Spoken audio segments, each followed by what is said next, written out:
नमस्ते दोस्तों, मैं हूँ शीतल शर्मा। मैं आपके लिए लेकर आई हूँ रीड सेकेंड लेवल के लिए इम्पोर्टेंट क्वेश्चन। ये सभी क्वेश्चन एसएसटी की बुक 6 से 12 तक की बुक से लिए गए हैं। तो पहला क्वेश्चन देखते हैं अपन कि वैदिक यंत्रालय नामक छापाखाना स्थापित है। तो वैदिक यंत्रालय छापाखाना अजमेर में स्थापित है। वैदिक यंत्रालय नामक छापाखाना अजमेर में स्थापित है। अगला क्वेश्चन है 1883 ईस्वी में स्वामी विवेकानंद जी ने परोपकारिणी सभा की स्थापना उदयपुर में की, लेकिन बाद में उसे स्थानांतरित किया गया। यानी 1883 ईस्वी में स्वामी विवेकानंद जी ने परोपकारिणी सभा की स्थापना की थी। कहाँ पर? उदयपुर में। लेकिन उसे बाद में कहाँ पर स्थानांतरित कर दिया गया, ये बताना है आपको। तो इसे स्थानांतरित किया गया अजमेर में। अगला क्वेश्चन है 1885 ईस्वी में राजपूताना गजट निकाला गया, तो 1889 ईस्वी में कौन सा समाचार पत्र निकाला गया? 1885 में राजपूताना गजट समाचार पत्र निकाला गया था और 1889 ईस्वी में राजस्थान समाचार पत्र निकाला गया। अगला क्वेश्चन है सुमेलित कीजिए। ये यहाँ पर सभी समाचार पत्रों के नाम है और उनके सन दे रखे हैं, और यहाँ मैंने 2 ऑप्शन दे रखे हैं, पहला और दूसरा। तो आप देख लेना इसका कि गुण इसके सामने, यानी कि मैं डायरेक्ट आपको आंसर बता देती हूँ। पहले 1920 में तो राजस्थान केसरी निकाला गया था और 1922 में निकाला गया था नवीन राजस्थान, 1943 में लोकवाणी और 1939 में नवजीवन और 1935 में जयपुर समाचार निकाला गया था और 1943 में नवज्योति। तो यहाँ पर 1920 में हो गया राजस्थान केसरी, ये सही है। 1922 में हो गया नवीन राजस्थान, तो ये सेकंड सही। 1943 में हो गया लोकवाणी, ये सही है। 1939 में हो गया यहाँ पर जयपुर समाचार, तो 1939 में जयपुर समाचार नहीं है। नीचे वाले में देखो, इसका मतलब ये ऊपर वाला गलत है। नीचे वाले में देखो तो यहाँ तक सेम ऊपर जैसा है, लेकिन यहाँ पर 1939 में कौन सा दे रखा है? नवजीवन। तो 1939 में नवजीवन निकाला गया था और 1935 में कौन सा निकाला गया था? जयपुर समाचार। तो सेकंड आंसर इसका सही है। अगला क्वेश्चन देखते हैं। भिक्षुओं के रहने के लिए बनाई गई गुफाओं को कहते हैं। भिक्षुओं के रहने के लिए बनाई गई गुफाओं को कहते हैं। भिक्षुओं के रहने के लिए बनाई गई गुफाओं को विहार कहते हैं, और जो यानी बौद्ध भिक्षुओं के रहने के लिए जो गुफाएं बनाई जाती थी उनको विहार कहते हैं, और जो पूजा स्थल होते थे उनके, तो उनको कहते थे चैत्य। गलती से हो गया यहाँ पर। अगला क्वेश्चन है रत्नावली प्रियदर्शिका नागानंद किसकी रचनाएं हैं? रत्नावली प्रियदर्शिका नागानंद किसकी रचनाएं हैं? तो ये सम्राट हर्ष की रचनाएं हैं। सम्राट हर्ष ने 3 पुस्तकें लिखी थी, रत्नावली, प्रियदर्शिका और नागानंद। अगला क्वेश्चन है अशोक की धम्म की परिभाषा का उल्लेख किस स्तंभ लेख में है? अशोक की धम्म की परिभाषा का उल्लेख किस स्तंभ लेख में है? तो अशोक ने धम्म की परिभाषा का उल्लेख दूसरे स्तंभ लेख में किया है, यानी द्वितीय स्तंभ लेख में किया है। अगला क्वेश्चन है विजयनगर के किस शासक के दरबार में 8 सर्वश्रेष्ठ कवि रहते थे? यानी विजयनगर का कौन सा शासक है जिसके दरबार में 8 सर्वश्रेष्ठ कवि रहते थे? तो वो है कृष्णदेव राय। विजयनगर के दरबार में कृष्णदेव के दरबार में 8 सर्वश्रेष्ठ कवि रहते थे, और ये कहाँ के शासक थे? विजयनगर के। और वो 8 कवि रहते थे, वो तेलुगु थे। अगला क्वेश्चन है विजयनगर के किस विषय में किस फारसी यात्री ने लिखा? यानी विजयनगर के विषय में किस फारसी यात्री ने लिखा कि विजयनगर दुनिया के सबसे भव्य शहरों में से एक लगा जो उसने देखे या सुने थे? यानी कौन सा फारसी यात्री था जिसने जितने भी शहर देखे तो उसमें सबसे ज्यादा उसे भव्य शहर विजयनगर लगा? तो वो कौन सा फारसी यात्री, उसका नाम बताना है। तो वो है अब्दुल रज्जाक फारसी यात्री था जिसने विजयनगर को सबसे भव्य शहर माना था। अगला क्वेश्चन है विजयनगर साम्राज्य की स्थापना कब हुआ, किसने की? विजयनगर साम्राज्य की स्थापना कब हुआ, किसने की? तो इसकी स्थापना 1336 ईस्वी में हरिहर व बुक्का प्रथम ने की। विजयनगर साम्राज्य की स्थापना हरिहर और बुक्का प्रथम ने की और 1336 ईस्वी में की थी।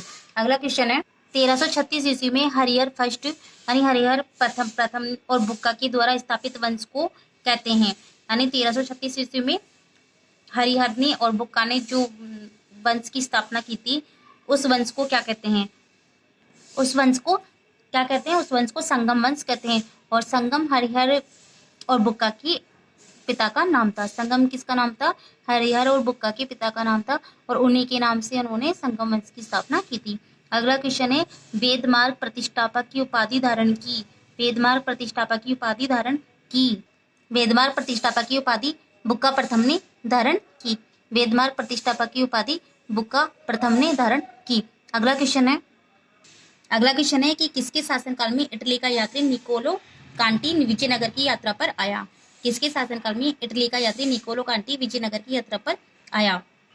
तो ये आया था देवराय प्रथम के शासनकाल में। देवराय प्रथम के शासनकाल में, और देवराय प्रथम भी विजयनगर का शासक था। अगला क्वेश्चन है, गजबेटकर यानी हाथियों का शिकारी। गजबेटकर किसको बोलते हैं? हाथियों का शिकारी किसे कहा गया है?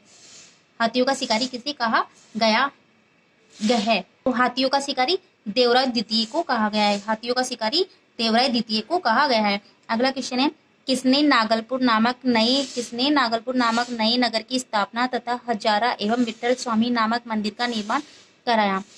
यानी नागलपुर नामक नया नगर और हजारा एवं विठल स्वामी नामक मंदिर, इन दोनों का यानी दोनों मंदिर और ये नगर का निर्माण किसके द्वारा करवाया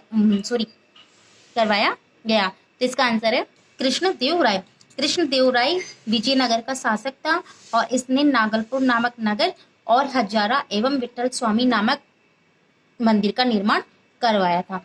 अगला क्वेश्चन है, तेनाली राम नामक कवि जिसने पांडुरंग महात्म्य की रचना की।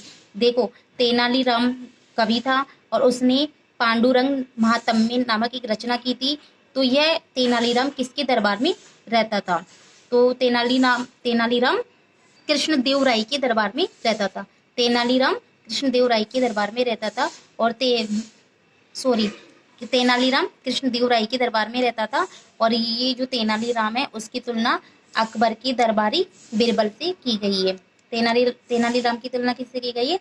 अकबर के, यानी जो मुगल बादशाह अकबर थे तो उनके दरबारी थे बीरबल, उनसे की गई है। अगला क्वेश्चन है, स्वामी विवेकानंद ने कोलकाता में बेलूर के पास किस सन में रामकृष्ण मिशन की स्थापना की? स्वामी विवेकानंद ने कोलकाता में बेलूर के पास किस सन में रामकृष्ण मिशन की स्थापना की? तो इसका आंसर है 1 मई 1897 और 5 मई 1897। मैंने यहाँ पर 2 डेट लिखी है क्योंकि 5 मई 1897 तो आरबीएससी की बुक में दे रखी है। आरबीएससी की 9th क्लास की बुक है, उसमें 5 मई 1897 दे रखी है, और ऐसे 1 मई 1897 में बताई गई है। तो अगर 5 मई दे रखी हो उसके अंदर तो 5 मई, और नहीं तो फिर 1 मई 1897। अगला क्वेश्चन है, तंजौर में स्थित राजराजेश्वर अथवा बृहदीश्वर मंदिर किसके द्वारा बनवाया गया? तंजौर में स्थित राजराजेश्वर अथवा बृहदीश्वर मंदिर किसके द्वारा बनवाया गया? तो यह राजराज प्रथम के द्वारा, या आप इसको राजराज भी बोल सकते हो। तो तंजौर में स्थित राजराजेश्वर मंदिर, और या इसको बोलते हैं बृहदीश्वर मंदिर। राजराजेश्वर को ही बृहदीश्वर मंदिर कहा जाता है। तो और ये मंदिर कहाँ पर है? तंजौर में। तो इसका निर्माण किसके द्वारा किया गया?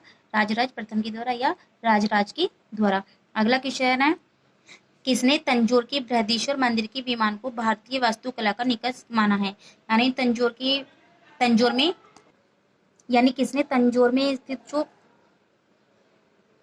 तंजौर में जो बृहदीश्वर मंदिर है उसके जो विमान है उसको भारतीय वास्तुकला का निकष माना है? तो पर्सी ब्राउन ने भारतीय वास्तुकला का निकष कहा है। किसको? बृहदीश्वर मंदिर के विमान को। अगला क्वेश्चन है, गंगैकोंड चोलपुरम के मंदिर का निर्माण किसने करवाया? गंगैकोंड चोलपुरम के मंदिर का निर्माण किसने करवाया? निर्माण राजेंद्र प्रथम ने करवाया था। गंगैकोंड चोलपुरम के मंदिर का निर्माण राजेंद्र प्रथम ने करवाया था, और राजेंद्र प्रथम को गंगैकोंड की उपाधि दी गई थी। गंगैकोंड की उपाधि किसको दी गई थी? राजेंद्र प्रथम को दी गई थी। अगला क्वेश्चन है, नर्मदा नदी पर सम्राट हर्ष के दक्षिणवर्ती अभियान को किसने रोका? नर्मदा नदी पर सम्राट हर्ष के दक्षिणवर्ती अभियान को किसने रोका? तो इसका आंसर है चालुक्य नरेश पुलकेशिन द्वितीय। नर्मदा नदी पर सम्राट हर्ष के दक्षिणवर्ती अभियान को चालुक्य नरेश पुलकेशिन द्वितीय ने रोका था। अगर आपको यह वीडियो पसंद आए तो लाइक एंड शेयर करें। धन्यवाद।